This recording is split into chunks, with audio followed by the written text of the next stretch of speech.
Hi, welcome to Swin at Dusk, perfect for cozy nights, quiet moments, or when your heart needs a little warmth. I am Brittany, and I hope you'll love tonight's story. Please don't forget to like, subscribe, and share your thoughts right after.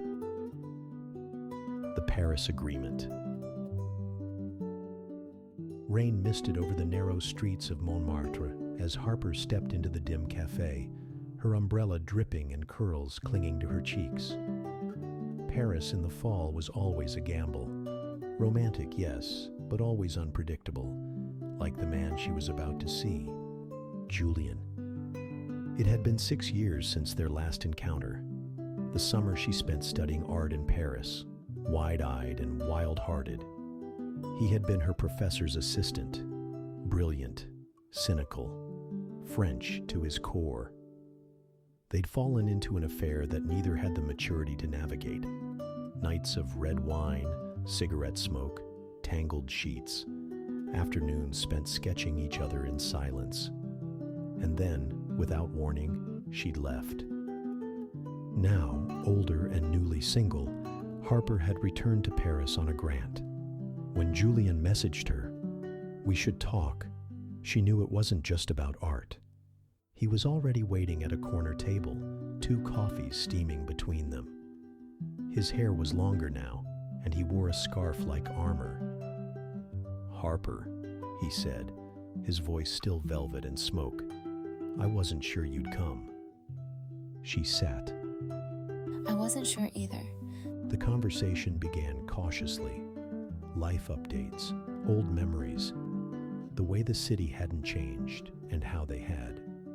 Then, somewhere between the third espresso and the first shared laugh, it began to shift. His hand grazed hers. Her gaze lingered on his lips. Words faltered. The air grew heavy. "There are things I never said," he murmured. "Things I still feel."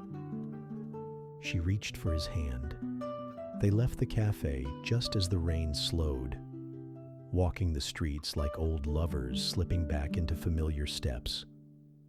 By the time they reached his apartment, neither pretended it was just for coffee. His apartment smelled like books, paint, and memories. She stood in the doorway, heart hammering, as he watched her like she was something both holy and dangerous. He touched her cheek first, brushing away a stray curl. Then his lips found hers, tentative, tasting. She melted into him. Their kiss deepened, slow and searching, building like a melody remembered by the body. Clothes came undone between whispers and low laughter.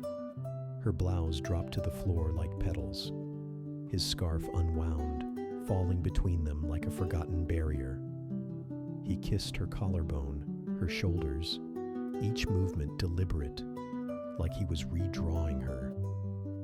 In the soft golden lamplight, he laid her on the bed as if offering a prayer. His hands traced her skin with reverence, relearning the curves he'd once worshipped.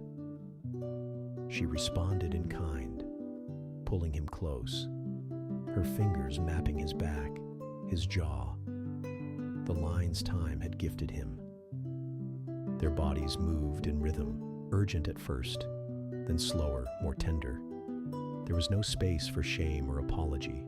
Just breathe, skin, connection, the quiet gasp of her name on his lips, the arch of her hips rising to meet him, the way they held on, not to possess, but to remember. They made love like 2 people who had once belonged to each other, and maybe still did.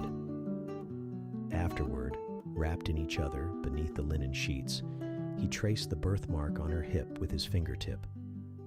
She rested her head against his chest, listening to the rain begin again outside. "You never really left me," he said. She closed her eyes. I know. And when morning crept through the curtains, she didn't run.